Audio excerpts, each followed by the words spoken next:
Unusual atmosphere in Zhongnanhai, numerous officials detained ahead of third plenum. China faces grim employment situation, citizens lament, survive first. 6.5 million migrant workers leave construction industry amid China's real estate crisis. 6.5 million migrant workers leave construction industry amid China's real estate crisis. Nicaragua revokes century-long Canal concession granted to Chinese firm. It's all covered in today's China Truths. Unusual atmosphere in Zhongnanhai, numerous officials detained ahead of third plenum.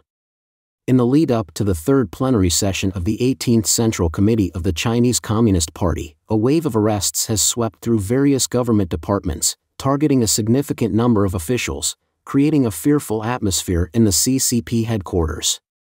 The first department facing the ongoing purges is the Ministry of Justice. On April 2, Tang Yijuan, former Minister of Justice, was put under investigation. Another blow came on April 30, when Liu Zhiqiang, former Deputy Minister of Justice, was investigated, marking the third Minister of Justice to be implicated, joining Wu Aiying, who served from 2005 to 2017, and Fu Zhenghua, who was sentenced to life imprisonment in 2022. On April 21, Gao Peng, the deputy mayor of Beijing, was investigated, becoming the first deputy ministerial-level official in Beijing to face dismissal since the 20th Party Congress.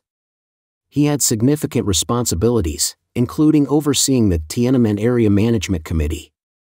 With Liu Zhiqiang's investigation, the count of senior officials examined this year has reached 23. Meanwhile, Guangdong has recently seen major changes in its leadership. On April 30, no fewer than 10 officials in cities like Guangzhou and Huizhou were dismissed on the same day. Housing and Urban Development System. A slew of officials in the housing and urban rural development sector across multiple Chinese provinces are currently facing investigations. A report from China Business News dated April 30 highlights a wave of probes since March, affecting areas such as Jilin City, Zhongshan, Dongguan, Huangshan, Huainan, and others, with at least 10 officials being investigated and punished. Corporate executives. 18 executives from publicly listed companies detained, investigated, or charged. On April 30, the family of Zhang Lin, chairman of Guizhou Transportation Planning Survey and Design Academe Co. Limited, was informed of his detention and investigation.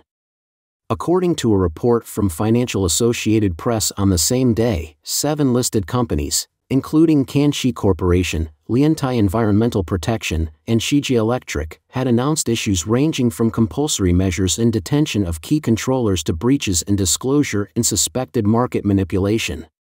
Additionally, Lanfu Finance reports that between March and April, 13 executives from A-share-listed companies were detained. An informal tally for the year shows that 18 executives from publicly listed companies have been detained. Health Commission System.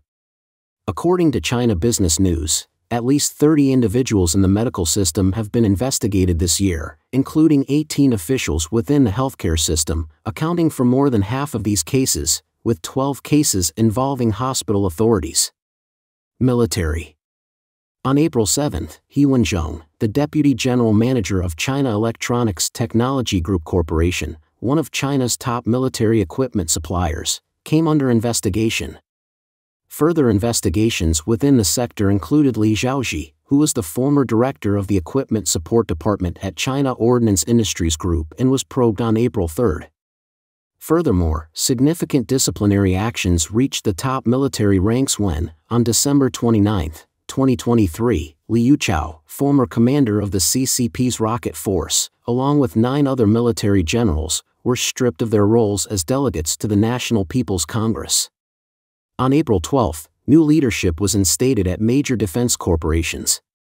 These leadership changes occurred amid ongoing speculation and the mysterious disappearance of the former heads of aerospace science and industry and ordnance equipment, whose current statuses and locations are still undisclosed. Authorities deliberately foster fear. Following the 20th National Congress, CCP leader Xi Jinping is in an unprecedented crisis of governance. With the economy in a bind and rising infighting among the top brass, a significant number of Xi's trusted circle have been scrutinized for disloyalty. The much-delayed third plenary session of the 20th Central Committee was finally set for July as of April 30th. Speaking to Radio Free Asia, former Inner Mongolian official Du Wen mentioned that while major personnel shifts before the CCP's third plenum are typical, such changes are generally at the provincial and ministerial levels. The health sector, having received vast resources during the pandemic, has seen rampant corruption. Cracking down isn't surprising, but the peculiar timing before the third plenum suggests a calculated move by the authorities to instill fear within the ranks, stifling any dissenting voices within the party. Professor Fong Chongyi from the University of Technology Sydney noted that recent anti-corruption drives targeting officials in housing and construction and top corporate executives are linked to the forthcoming third plenum, with economic issues poised to dominate discussions, necessitating scapegoats for the economic woes. Mr. Fong argues that the root of the economic downturn lies in the political system, specifically Xi Jinping's detrimental policies. The repeated delays of the third plenum, now convened out of necessity, highlight that the real estate issues are too significant to conceal. However, in such an authoritarian regime, accountability can only be directed downwards, making lower officials the scapegoats while claiming their mismanagement as the sole fault. The political motives behind these actions are blatantly apparent. On May 1st, commentator Qin Peng on the Qin Peng Observation Show remarked that the third plenum's delays are mainly due to unresolved critical issues concerning personnel and a definitive economic strategy. Commentator Zhou Xiaohui suggested that considering divine will or public, official, and military sentiment, the party leader and the CCP are nearing their demise. Xi, burdened by his accumulated sins, is inevitably set to reap what he has sown, whether through health complications or betrayal by his deputies, a fate seemingly preordained, with all awaiting the inevitable moment. China faces grim employment situation, citizens lament, survive first. As China's economy continues to decline, an increasing number of businesses are either laying off employees or shutting down, leading to a rapidly worsening job market. Recently, there has been a prediction that by 2025, the ordinary Chinese worker might find themselves without any job opportunities, a subject that has ignited considerable public debate. Mr. Huang, living in Ho-Hot, Inner Mongolia, relayed to NTD the dire job market situation where many people are leaving depopulated villages in search of employment, only to find scarce opportunities, leading the villages to be empty now. This has driven some to begging and others to being sent back by shelters. He highlighted the restrictive policies on land use such as bans on grazing, and the challenges in rural economies, where even basic crops like potatoes are worth so little they remain unsold. In the city, residents face stringent security measures and high living costs that surpass even major cities like Beijing, Shanghai, and Guangzhou, exacerbating the hardships. From Shenzhen, Mr. Zhang, a factory worker, described a declining manufacturing sector with frequent closures and relocations signaling a troubled economy. With the reduction in permanent jobs, many are pushed into temporary roles, if available. He shared the personal stress of job insecurity, compounded by requests from others for employment help, which he finds increasingly difficult to provide given his own unstable situation. Adding to the grim outlook, Mr. Lin, another Shenzhen resident, expressed that there's no immediate hope for an economic turnaround in China. He depicted a bleak scenario outside the sphere of state-controlled enterprises, with widespread business shutdowns and a daunting job market even for graduates from top universities. The high number of foreclosures in Shenzhen underscores the economic distress, leaving people financially strained and adjusting to a more frugal lifestyle.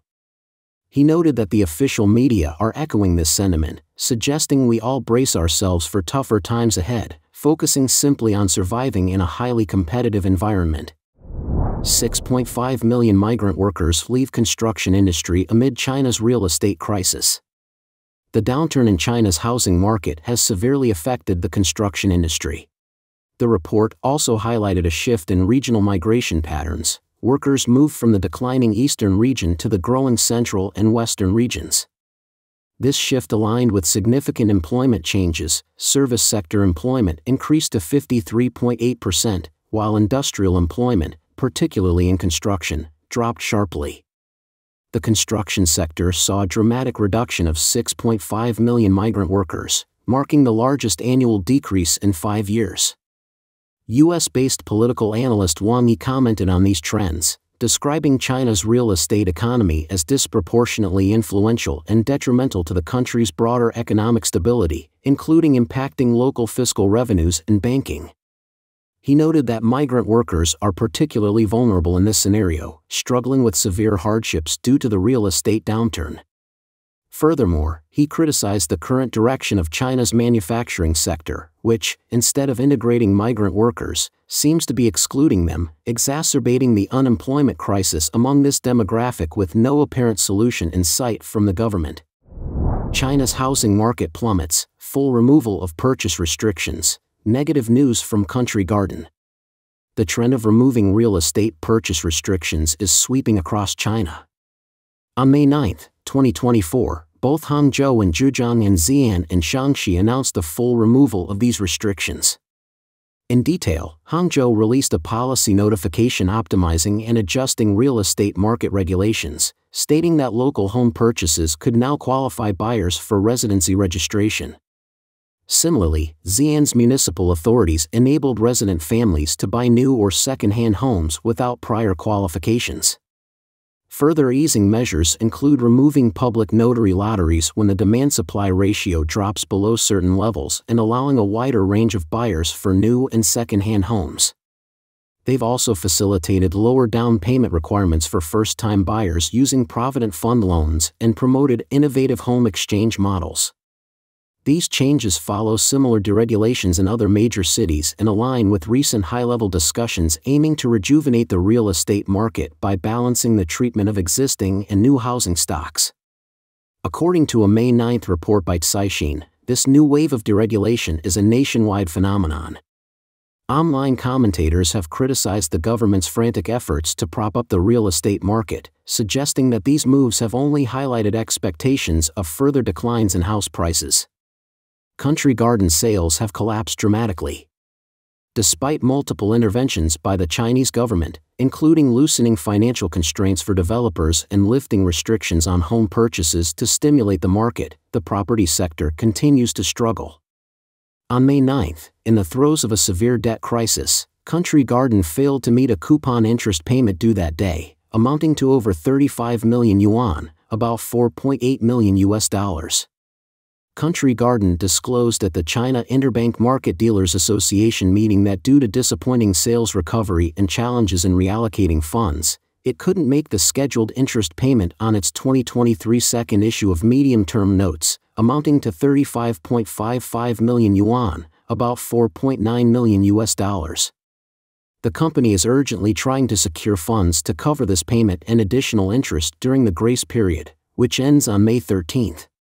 On May 3, Country Garden reported to the Hong Kong Stock Exchange that its April sales had plummeted to just 3.85 billion yuan, about $533 million, covering 430,000 square meters. This represents an 83% drop in sales revenue and an 85% reduction in sales area compared to last year, with the total for the first 4 months barely exceeding the sales from a single month of the previous year. It's evident that despite aggressive policy measures to boost the real estate market, the sector remains weak, and developers like Country Garden continue to face deepening debt crises. Nicaragua revokes century-long canal concession granted to Chinese firm. On May 8, the Nicaraguan Congress annulled a century-long canal concession given to the Chinese firm, Sunway Group, ending a significant fraudulent endeavor led by China's most mysterious businessman, Wang Jing. Initially, the Nicaragua Canal project, which was to link the Pacific and Atlantic Oceans, was presented as a development that would help lift Central America from poverty and serve as a competitor to the Panama Canal. Despite its initial praise, the project, projected to cost $50 billion, never started construction beyond a 10-kilometer road and faced opposition from local farmers and environmentalists.